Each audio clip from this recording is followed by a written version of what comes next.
So you're working at the gym. Uh, Yeah. you bought. Okay, so tell me what you bought. What year was it? Where was it? What is it? What you Okay. bought?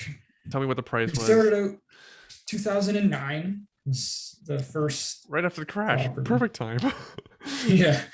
On the Stoney Creek Mountain. And we bought a Like, sorry for single for the family. listeners' benefit. It's like just outside of Hamilton proper. It's technically part of Yeah. Hamilton now, but yeah, Stony Creek. Yeah.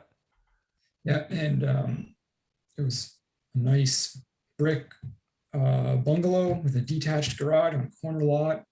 We paid 241,000 for it.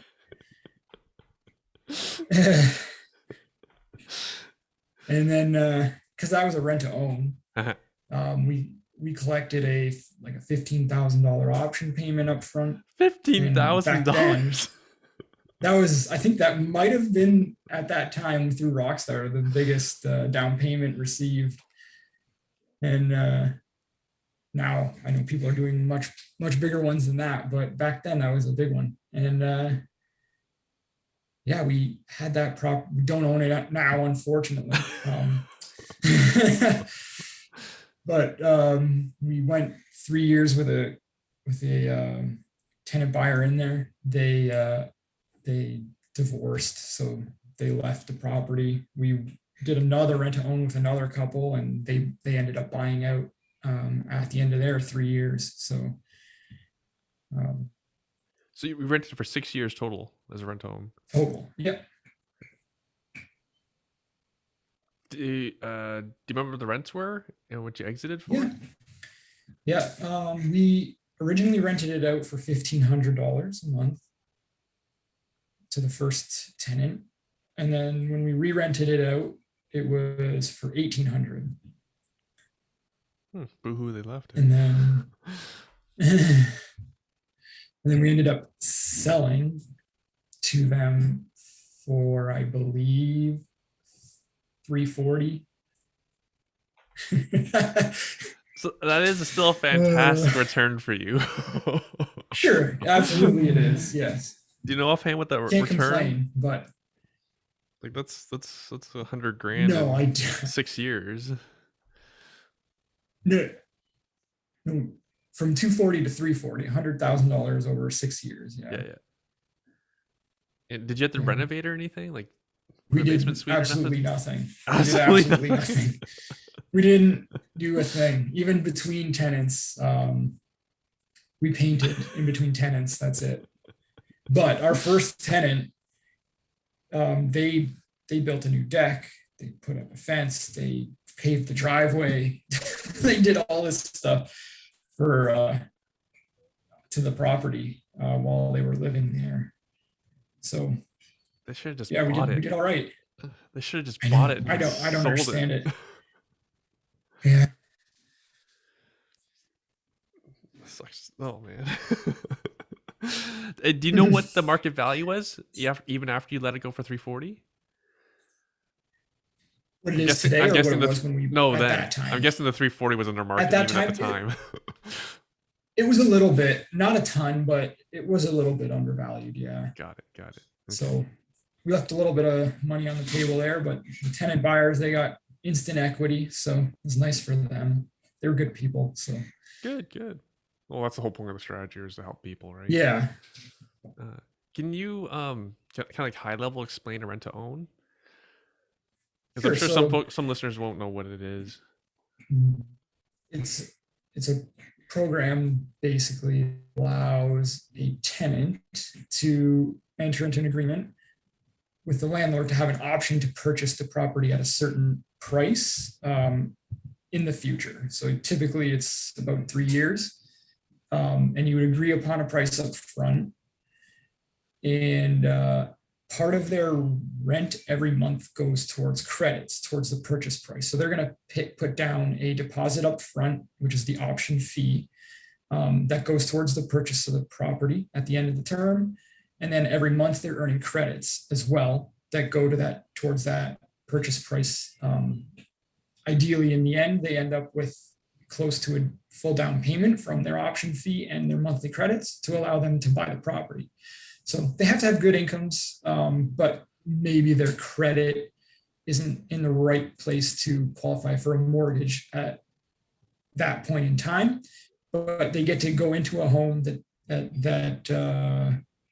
get to treat as theirs, that they're going to one day buy earlier. They get in earlier than they would if they had to wait and just rent somewhere and try to save a down payment on their own.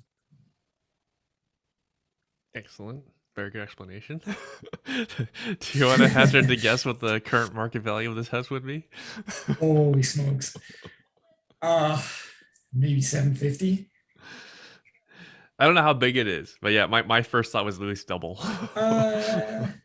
Was it a big one? Yeah. Oh, It was about 1,500 square feet. that's a big one. It was a nice house, like really.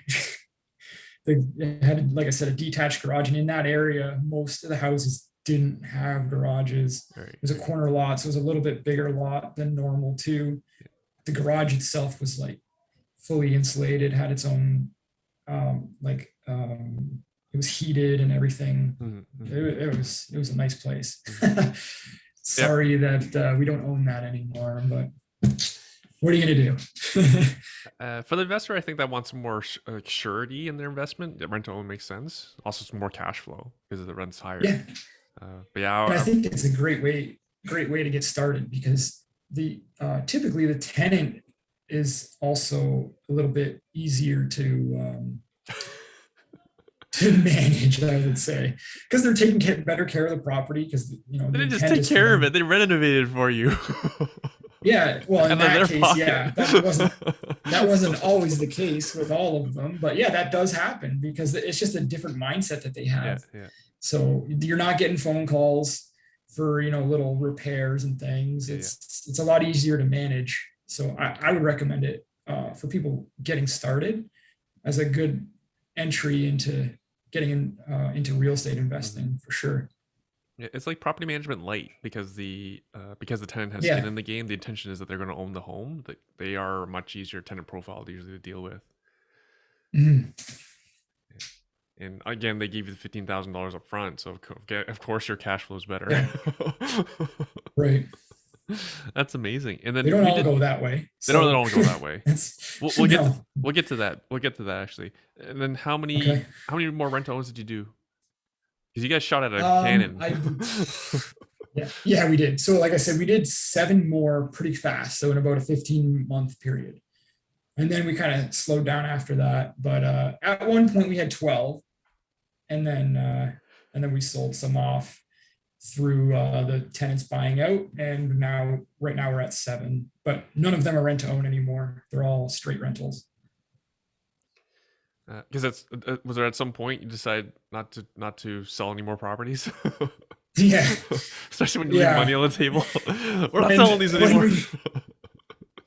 I mean, I'll tell you one that was really hard to let go. We had a place in Milton, and that market's exploded yet.